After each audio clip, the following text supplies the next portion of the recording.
தெய்வத்தின் குரல் முதல் பாகம் சாப்டர் 10 தேவதா மூர்த்திகள் அவதார புருஷர்கள் என்ற தலைப்பில் ஐயப்பன். பரமாத்மா ஒன்றே சிவனாகவும் நாராயணனாகவும் ரூபம் தரிக்கிறது. சிவனாக இருக்கும்போது ஞானமூர்த்தியாக இருக்கிறது. நாராயணனாக இருக்கும்போது லோக சம்ரக்ஷணம் செய்கிறது. இப்படி சொல்வதால் சிவனும் விஷ்ணுவும் முற்றிலும் வேறு வேறா என்றோ அல்லது தொழிலை ஒட்டி கொஞ்சம் வேறுபட்டார் போலிருக்கின்ற நிலையில் சிவனுக்கு பலிபாலன சக்தி இல்லை என்றோ விஷ்ணுவுக்கு ஞான சக்தி இல்லை என்றோ அர்த்தமில்லை. அவர்கள் ஒவ்வொருவரும் முக்கியமாக செய்கிற அனுகிரகத்தையே குறிப்பிட்டேன்.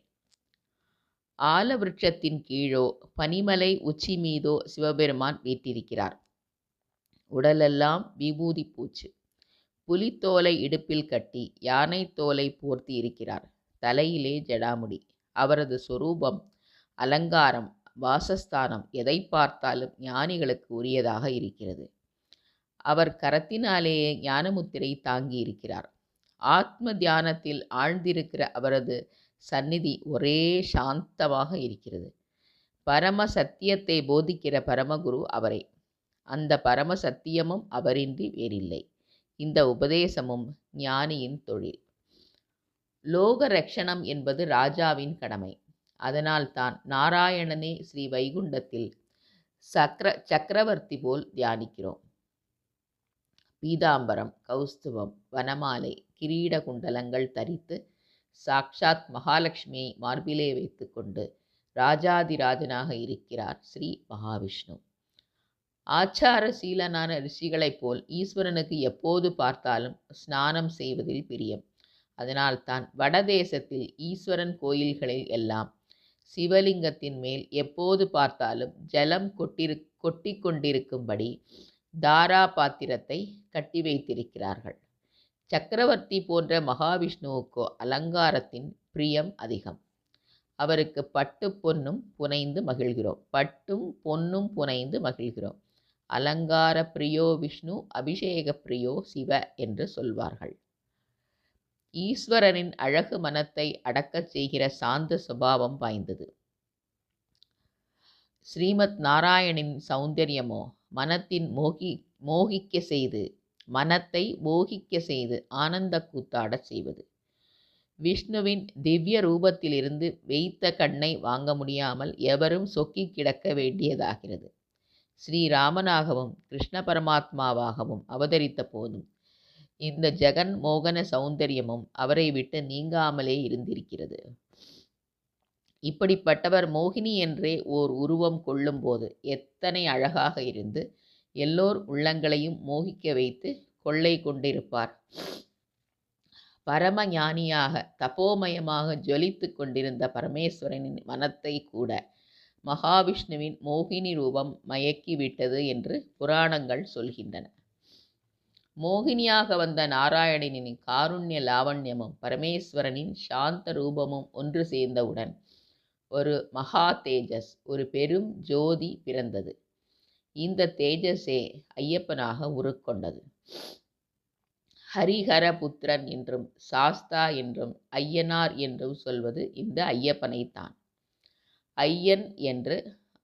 ஐயன் என்பது ஆரிய என்பதன் திரிபு. ஆரிய என்றால் மதிப்பிற்குரிய என்று பொருள். சாட்சாத் பரமேஸ்வரனுக்கும் நாராயணமூர்த்திக்கும் ஜெனித்த குழந்தையை விட மதிப்பு குகந்தவர் எவருண்டு? ஞானமும் தபசும் கலந்த சிவனின் பிரம்ம அம்சம், கிருபையும் சௌந்தரியமும் சக்தியும் கலந்த விஷ்ணுவின் சத்ர அம்சம் இரண்டுமே நாம் ஓய்வு பெற அத்தியாவசியமாகும். ஹரிஹர புத்திரனாகிய ஐயப்பனிடம் இவையெல்லாமே ஒன்று சேர்ந்திருப்பதாக கொள்ளலாம்.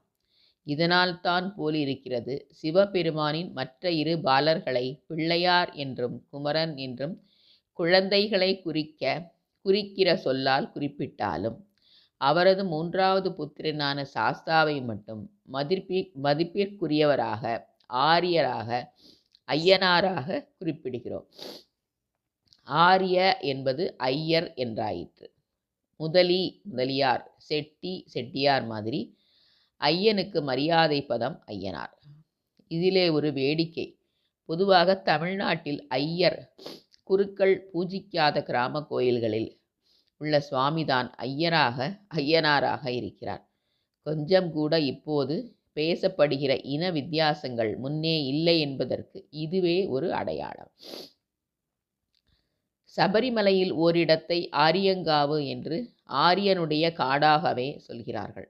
தேசத்தில் எத்தனையோ சுவாமிகளுக்கு கோயில் இருந்தாலும் சாஸ்தாவை தவிர எவருக்குமே ஐயர், ஆரியன் என்ற பெயர்கள் இல்லை. சாஸ்தா என்பதே தமிழில் சாத்தன். தமிழ்நாட்டில் இருக்கப்பட்ட அநேக சாத்தனூர்களில் முக்கியமான தெய்வம் சாஸ்தாவான ஐயப்பன் தான். தமிழ்நாட்டில் கிராமத்துக்கு கிராமம் ஐயனார் கோவில் உண்டு. கேரளத்தில் கிராம தேவதையாக இல்லாமல் வேறு விதத்தில் ஐயப்பன் வழிபாடு வெகுவாக பரவி வளர்ந்திருக்கிறது. அவர் நம்மை காவல் புரிகிற தெய்வம். காற்று, கருப்பு முதலான பலவித தீய சக்திகளிலிருந்து நம்மை காப்பாற்றுகிறவர். இதெல்லாவற்றுக்கும் மேலாக நாராயணனிடமிருந்தும் நம் வாழ்க்கையை பரிபாலிக்கும் சக்தியை பெற்றிருக்கிறார். ஈஸ்வரனிடமிருந்து நமக்கு விமோசனம் தருகிற ஞானத்தை அளிக்கும் சக்தியும் பெற்றிருக்கிறார். சுதந்திர இந்தியாவில் ஐயப்பன் ரொம்ப ரொம்ப கியாதி பெற்று வருகிறார். சுதந்திர சாசனம் அளித்திருக்கிற பேச்சு சுதந்திரத்தை பயன்படுத்தி கொண்டு ஒரு பக்கத்தில் நாஸ்திக பிரச்சாரம் தடபுடலாக நடக்கிற போதே மறுபக்கத்தில் அது எடுபடாத அளவுக்கு ஐயப்ப பக்தி நாளுக்கு நாள் அமோகமாக விருத்தியாகி கொண்டிருக்கிறது. கேரளத்தில் எட்டாக்கையில் சபரிமலையில் இருக்கிற ஐயப்பன் கொஞ்சம் கொஞ்சமாக தமிழ்நாடு மற்ற ராஜ்யங்கள் மீதெல்லாம் கூட தம் ராஜதானியை விஸ்தரித்து கொண்டே வருகிறார். இது மிகவும் உற்சாகமளிக்கிற விஷயம். நாஸ்தீக பிரச்சார விஷயத்தை தடுக்கிற அருமருந்தாக வந்திருக்கிறது ஐயப்ப பக்தி.